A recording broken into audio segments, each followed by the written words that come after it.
Welcome back to another 10 with Ken. I'm Ken Steele, and this week we're at Saskatchewan Polytechnic speaking with Larry Rosia, the president and CEO.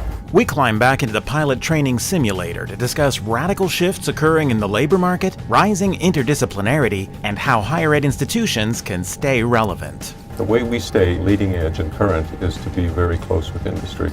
We like to say we have industry in our DNA. Strap in for another 10 with Ken. Thanks for taking some time, Larry, to chat with me today. Thanks, Ken. Always great to see you again and have the opportunity to talk to you about what's going on at Saskatchewan Polytechnic. Larry, you've looked at a lot of the work coming out of the World Economic Forum and other think tanks about the future of work, about the fourth industrial revolution, the dawn of artificial intelligence and its integration into the economy, the displacement of workers. When you look at that picture right now, what do you think we're already feeling in our economies and in higher ed? And what are we going to need to respond more to going forward? Actually, the topic fascinates me, and I read a lot about it. It's one of the topics that keeps me awake at night as well. If I were to say one truism, it is that the economy is changing and the jobs of tomorrow are going to be significantly different than the jobs of today. The trouble is, tomorrow is coming sooner than we think. Things are changing at a pace that we've never witnessed before, at a pace that people are having trouble getting their heads around and comprehending. And sometimes it's easier to ignore it and hope it'll go away, but it isn't going to go away. Sectors are being disrupted. New skills are being required. Anytime work changes, we have to pay attention to that because that's our role, is to prepare students to be successful in the changing world of work. And every sector is being affected, and I can't help but believe that education is going to be disrupted at some point in time as well. It's hard to believe that we're immune from these disruptions that are happening. And one of the sayings that I've been trying to throw out there now to challenge people in the organization is to disrupt or be disrupted. It seems to me that the rising interest in polytechnics coincides with a growing level of energy and creativity at the intersection between traditional realms of college and university in the country. For a long time, higher education was a binary system. It was either college or university. There was a space in the middle, and that was the Polytechnic space. We're the third way, the Polytechnic way, and you're right, it really is a bit of an overlap of both of those worlds. But we need all three. We need colleges, we need universities, and we need polytechnics. It's an ecosystem. We have three differentiators. One is applied learning, one is applied research, and the other is the strong partnerships we have with business and industry. So everything we do is of applied nature, whether it's teaching and learning. Work-integrated learning is a big component of that as well. Right now, 75% of our programs have a work-integrated learning component built into them. Students learn in the classroom, they take that knowledge to the job site and share that knowledge with an employer and other employees on the job site, but they also learn and pick up skills on the job site. They don't learn in the classroom. There are some of those soft skills that employers are looking for. We offer degrees in areas where universities aren't offering them, where industry is saying we need a different type of skill set here.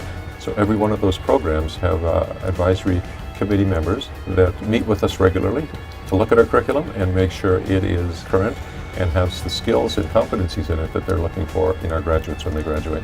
And I think that's another advantage of the Polytechnic movement, is having that close tie to industry and building programs for them when they need it. We're seeing a growing number of students from other post-secondaries coming to us with another credential to get that applied piece, to get that connection with industry, to get a job. The way we stay leading edge and current is to be very close with industry. We like to say we have industry in our DNA. We hire instructors from industry, and then we train them to be instructors.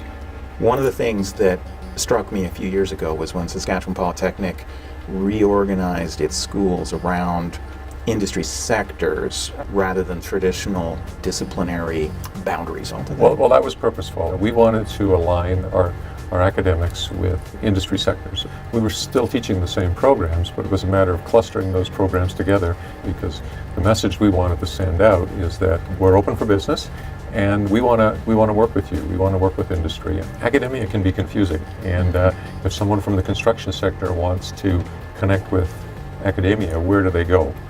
Now they had a point of contact. We have a dean of the School of Construction, a dean of the School of Nursing, and it makes it easier for industry to connect with us. If you want to be good in business, you have to make it easy for customers to do business with you. And having that point of contact and the one window in certainly was a way to do that. By reflecting industry sectors, Saskatchewan Polytechnic found compelling reasons to pursue greater interdisciplinarity as well. Different industries and different sectors of industries work with one another as well. And by aligning ourselves with industry and understanding their problems and some of their challenges and what they were working on, helped us realign our synergies as well within our organization. We're seeing right now students study in our organization that aren't interested in the credential.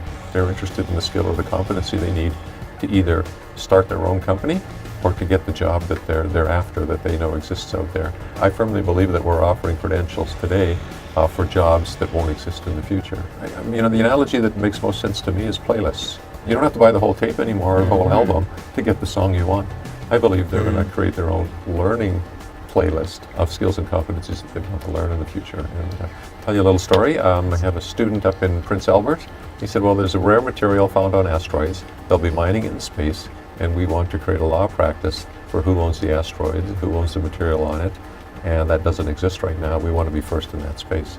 So that's just an example of what's happening right under our noses in our organizations. Students are studying for careers that we're not even aware of or thinking about, but they're bundling that together and they're finding those skills and competencies wherever they can to launch their careers. We have to start preparing our organizations for that. How do we become agile? How do we become nimble enough to do that? One of the things we're looking at doing is unbundling a lot of our programs and making the courses available for students to be able to access. Letting them assemble their own credential or their own educational path is a way, again, to foster more innovative, creative directions than if we simply said, well, here's 32 new things you can take.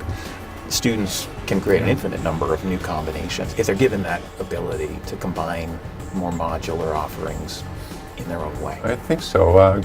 Companies like Google, Amazon, they've already come out there and stated that they're not hiring credentials anymore. They're looking for competencies and skills. Certainly that's the big disruption is if we move towards micro-credentials, towards specific skills and competencies that can be assembled in a modular way, it will simultaneously liberate students to combine things in new ways, but it will also mean that the traditional monopoly that our institutions have over granting credentials becomes challenged in a world where students no longer want the whole credential and employers may not care about the whole credential. Mm-hmm. In a way, it's going to open us up to competition from an awful lot of non-traditional sources of education, whether those are open lectures or they're sort of self-directed study or MOOCs. That is sort of the most disruptive thing on the horizon for higher ed institutions in a lot of ways, right? It's definitely a possibility. I'm not here to say that credentials are going to go away. They won't be important. That might be the baseline. You might have to get your first credential as a baseline. The traditional model where you graduate from high school, you take some post-secondary education, you get a job, and you're set for life. You work forever till you retire. Those days are disappearing. I think you'll have a different job at the age of 30, at the age of 40, at the age of 50, and the age of 60. How do we keep those people upskilled and reskilled in the competencies they need to keep moving with those jobs as they change? That's going to be the challenge for education, and that's going to be the responsibility that we have to address and be responsible for. I don't know what that future looks like, but it's certainly something that we've got to start considering. Well, thank you, Larry. I know you got a busy day up in front of you. Thank you for taking some time to chat with me this morning. It's been interesting. Thank you, Ken. It's always a pleasure, and anytime that we have the opportunity to get together as well, you always expand my thinking and give me some other things to stay awake at night and think about. We're looking forward to an exciting day today, talking more about the future of education and some of those disruptors. So, excellent. Thank you. We have a world of higher ed innovations and bright ideas to bring you in the weeks ahead. To be sure you don't miss a thing, take a moment now to subscribe. And thanks for watching. One of these is the stereo. I don't even know what to push, so there you go. Uh-oh. I think I got us into trouble now. Where's my seatbelt? Oh, so you can control my...